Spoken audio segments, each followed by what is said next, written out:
हाँ तो भाई अपना आज का टॉपिक है फोटोन अवधारणा, फोटोन कॉन्सेप्ट।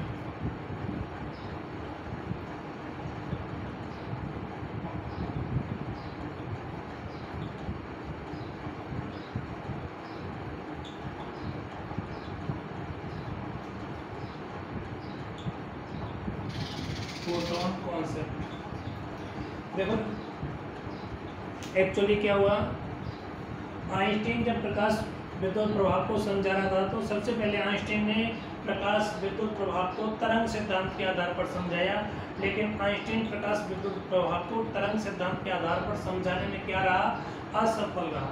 अब क्या हुआ, आइंस्टीन प्रकाश विद्युत प्रभाव को तरंग सिद्धांत के आधार पर न समझाकर, तरंग सिद्धांत के आधार पर न समझाकर वो कण सिद्धांत के आधार पर समझाना चाहता है। कौन से सिद्धांत पर? कण सिद्धांत पर। कण सिद्धांत का मतलब क्या रहा है, जो सूर्य से जो प्रकाश आ रहा है वो कणों के रूप में आ रहा है।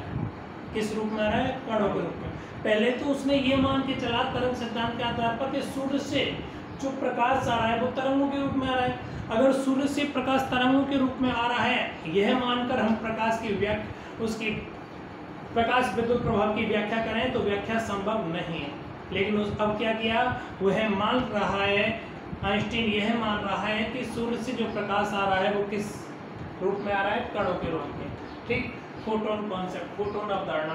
तो अब ये क्या कहना चाह रहा है, ये बोल रहा है, फोटोन अवधारणा में बोलता है कि भाई आप ये सोचिएगा कि किसी भी ऊर्जा स्रोत के द्वारा ऊर्जा का उत्सर्जन या अवशोषण सतत रूप से ना होकर, कोई भी ऊर्जा स्रोत है, चाहे वो ऊर्जा ले रहा है या ऊर्जा दे रहा है, वह ऊर्जा का अवशोषण या उत्सर्जन सतत रूप से ना करके बंडलों के रूप में करता है या पैकेटों के रूप में करता है। इन पैकेटों को अपन क्या बोलते हैं?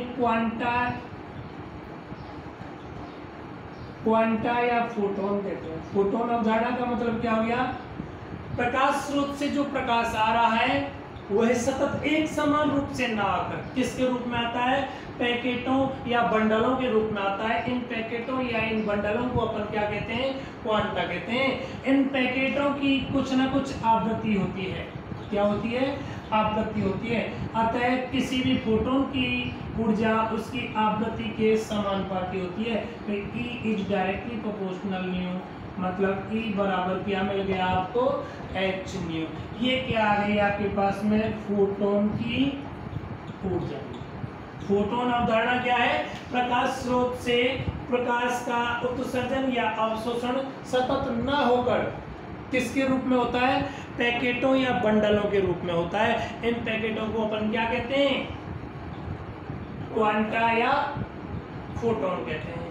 ठीक, इन पैकेटों की ऊर्जा उनकी आवृत्ति के समानुपाती होती है। E is directly proportional new, मतलब E बराबर क्या आ गया? H new. जहाँ H क्या है? प्लैंक नियतांक है। H का मान कितना होता है बेटा? 6.62 × 10⁻34 जूल × सेकंड, ये मान होता है आपका। कोई दिक्कत थोड़ी है। चलो भाई आगे बात करेंगे, हम फोटोन के संवेग की बात करेंगे। किसकी? हम यहाँ फोटोन के बारे में डिस्कस कर रहे हैं केवल। तो देखो फोटोन का संवेग,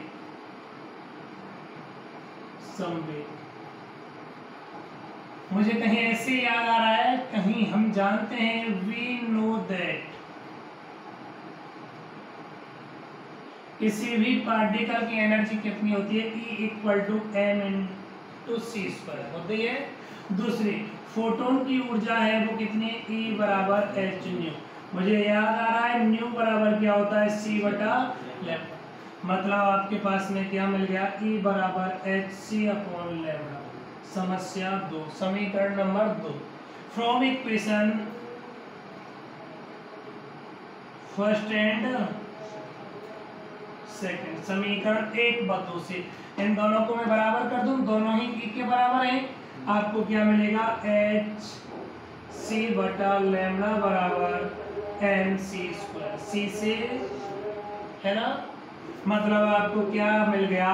mc बराबर h/λ, है ना।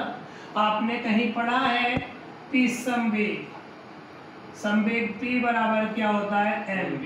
तो फोटोन का संवेग क्या होगा, किसका, फोटोन का संवेग क्या होगा, देखो फोटोन का संवेग होगा आपके पास में P बराबर m इंटू सी, क्योंकि फोटोन होता है, फोटोन का वेग क्या होता है, प्रकाश के वेग के बराबर होता है।